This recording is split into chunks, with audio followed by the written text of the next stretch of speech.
আজকে খুব সহজেই ঘরে আমি এত সুন্দর করে সস বানিয়ে ফেললাম আর সসটা এত সুন্দর হয়েছিল মাশাআল্লাহ। আর চলেন আজকে আপনাদেরকে সেটাই শেয়ার করব আমি কিভাবে এত সুন্দর করে সস বানিয়ে ফেললাম। আসসালামু আলাইকুম সবাইকে, কেমন আছেন সবাই? তো প্রথমেই আমি বাজার থেকে টমেটো নিয়ে আসছিলাম। আর এখন যেহেতু শীতকাল, টমেটোর দামও কিন্তু অনেক কম এখন।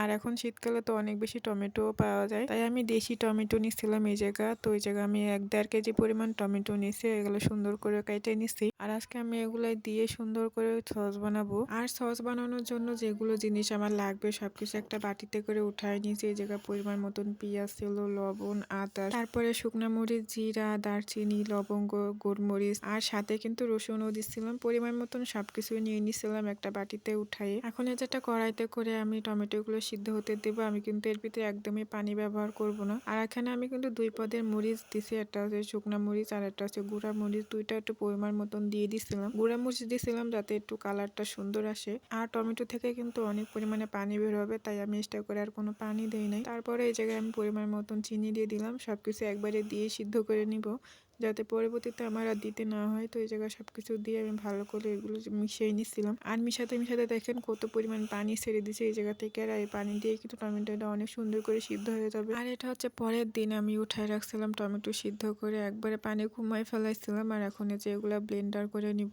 অনেক সুন্দর করেই কিন্তু সিদ্ধ হয়েছে। আর আমি পানিটা অনেক বেশি করে শুকায় নিছিলাম, যাতে পরবর্তীতে যখন আমি চুলার উপরে দেবো তখন আর বেশি যত জাল করতে না হয়। তো এখন হচ্ছে আমি ব্লেন্ডারে উঠায় একটু ব্লেন্ডার করে নিব, অনেক সুন্দর করে মিহিন করে নিব। একটা ব্লেন্ডারে উঠায় নিলাম। আমি অল্প অল্প করে 3-4 বার করে ব্লেন্ডার করে নিছিলাম। ব্লেন্ডার করলে অনেক সুন্দর হয়। আর আমি 2 কেজি করে টমেটো আনছিলাম, তো আর যতটুকু ছিল একটু কাঁচা কাঁচা ছিল, তো সেগুলো হচ্ছে আমি ফ্রোজেন করে রাখবো। যেহেতু রমজান মাস আর কিছুদিন পরে টমেটো তো অনেক বেশি লাগবে, আর তখন যদি দাম বেশি হয়, তাই আমি একটা বক্সে করে উঠাইয়ে ফ্রিজে রেখে দেবো ফ্রোজেন করে। আর দেখেন আমার জিম, আমি যদি কোনো কাজ করতে আসি তো আগে চলে আসে নিজে কাজ করতে। কি করো তুমি?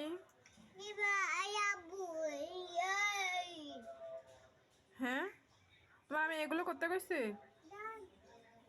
দাও আমার কাছে দাও। তো কি করার, ও একদিক দিয়ে কাজ করতেছে আর আমি আর একদিক দিয়ে কাজ করতেছি। আর এই বক্সটা এখন আমি ফ্রিজে রেখে দিব। আর এগুলো কিন্তু আলগা করে টান দিলেই উঠে যাবে, আর কোনো সমস্যা হবে না উঠাতে। তো আমি কালকেই ফ্রিজে রেখে দিয়েছিলাম, এখন তো একবারে বরফ হয়ে গেছে। আর এখন আবার আমি ফ্রিজে উঠায় রাখবো। আর বাচ্চারা যতই অকাজ করুক না কেন, এরকম একটা হাসি দিলে কিন্তু 7 খুন মাফ হয়ে যায়, তখন আর কোনো কিছুই মনে থাকে না। তো যাই হোক, আমি কিন্তু ধুয়ে একবারে কুটিয়ে বাছে রেডি করে ফ্রোজেন করে রাখছি। আর যখনই আমার টক তরকারি খেতে মন চাবে, আমি এই জায়গা থেকেই নিয়ে মাংসতে বা ছোলাতে, লুডুসে, তারপরে টক তরকারি রান্না করলেও কিন্তু দেওয়া যাবে। তো যাই হোক, এই জায়গায় আমি এখন ব্লেন্ডার করে নিচ্ছি সবকিছু। এখন যেটা ছেঁকে নিব, যেহেতু এটার ভিতরে আমি শুকনা মরিচ দিছিলাম, আর যে টমেটো যে বিচিগুলো থাকে ওইগুলো সুন্দর করে ছেঁকে নিব, তাহলে কিন্তু সবকিছু বের হয়ে যাবে। আর এরকম একটা জালি হলে কিন্তু ছাঁকতে অনেক বেশি সুবিধা হয়, অনেক সুন্দর করে সবকিছু ছাঁকা হয়ে যায় অনেক সহজে। আর এখন হচ্ছে আমি সবকিছু ভালো করে ছেঁকে নিব। আমি অল্প অল্প করে এটার ভিতরে দিয়ে চাপ দিব, আর নিচ থেকে কিন্তু অনেক সুন্দর করে টমেটো সসগুলো বের হয়ে আসবে। আর ঘরেই কিন্তু খুব অল্প উপকরণ দিয়েই কিন্তু বানানো যায় এই সসটা। বাজারের কেনা সস থেকে কিন্তু অনেক হেলদি হয় এটা। আমি তো প্রায় সস কিনে আনি, আমার সবসময় সস লাগে। আর এবার আমি নিজেই সস বানাই ফেললাম খুব সহজে অল্প কিছু উপকরণ দিয়ে। আর এখন তো টমেটোর দামও অনেক বেশি কম, বাজারের কেনা থেকে কিন্তু বা ঘরে বানানোটা কিন্তু অনেক বেশি স্বাস্থ্যকর হবে। তাই আমি এই জায়গা সুন্দর করে সেঁকে নিচ্ছিলাম, অনেক সুন্দর করে পরে যাচ্ছিল। আর আমি কিন্তু একবারই নিয়ে সেঁকছিলাম খুব অল্প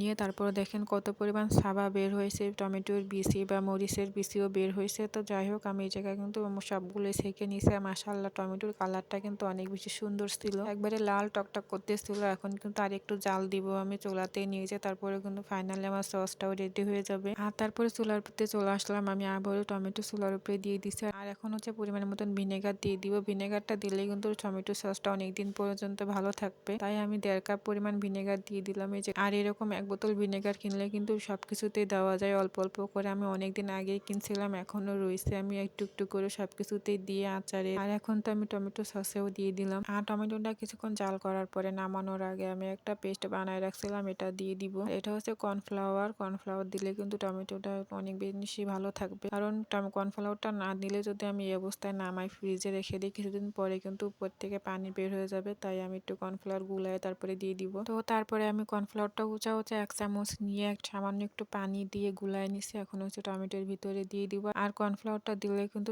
টমেটো সসটা গাঢ় হয়ে আসবে। তো তারপরে একটু পরে আমি চুলার পর থেকে নামাই নিব। তো আমি এই জায়গায় কর্নফ্লাওয়ারটা দিয়ে দিলাম, আর এটা দেওয়ার সাথে সাথে কিন্তু অনেক বেশি ঘুরতে হবে। তা দেওয়ার সাথে সাথে কিন্তু জমাট বেঁধে যাবে। আর কিছুক্ষণ পরে আমি চুলার পর থেকে নামাই নিব, আর এটা কিন্তু এখন আমার একবারে রেডি হয়ে গেছে। আর এই পর্যায়ে কিন্তু লবণ, চিনি আপনাদের স্বাদ অনুযায়ী দিয়ে দিবেন। আমি সামান্য একটু লবণ অ্যাড করছিলাম এই জায়গায়, খেতে কিন্তু অনেক বেশি মজা হয়েছিল। তো আমার টমেটো সসটা হয়ে গেছে, এখন একটু আমি পরীক্ষা করে নিব, যেহেতু এটা টমেটো সস অনেকে পরীক্ষা করে একটা বাটিতে উঠায় পারফেক্ট হয়েছে কিনা। তো আমি একটা চামচে করে একটা প্লেট আনছি, প্লেটে করে দিয়ে দিব, আর অল্প একটু দিয়ে দিলাম, দিয়ে আমি এই জায়গায় প্লেটটা একটু কাট করব। প্লেটটা কাট করার পরে যদি সাথে সাথে গুঁড়ো নিচের দিকে পড়ে যায় তাহলে কিন্তু আরো একটু বেশি জাল করতে হবে। আর আমার টমেটো সসটা কিন্তু আস্তে আস্তে পড়তেছিল, কারণ এটা আমার পারফেক্ট ভাবে হয়ে গেছে। এখন আমি চুলার পর থেকে নামাই নিব, আর আমি একটু টেস্ট করে দেখতেছিলাম কেমন হয়েছে। তো আমার কিন্তু পারফেক্ট ভাবে হয়ে গেছিল। আর টমেটো সসের কালারটা কিন্তু মাশাআল্লাহ অনেক বেশি সুন্দর ছিল, আর খেতেও কিন্তু অনেক বেশি মজা হয়েছিল। তো ঠান্ডা হওয়ার পরে আমি একটু বয়েমে, কাচের বয়েমে করে ফ্রিজে উঠায় রাখবার। এটা কিন্তু নর্মাল ফ্রিজে রাখলে অনেক দিন পর্যন্ত ভালো থাকে। আর এই সসটা কিন্তু ভাজা পোড়াতে খেতেও অনেক বেশি ভালো লাগবে। আর আপনাদের কাছে ভিডিওটা কেমন লাগছে অবশ্যই কমেন্ট করে জানাবেন। তো সবাই ভালো থাকবেন, আর আজকে ছোট্ট ভিডিওটা এখানে শেষ করছি। আল্লাহ হাফেজ।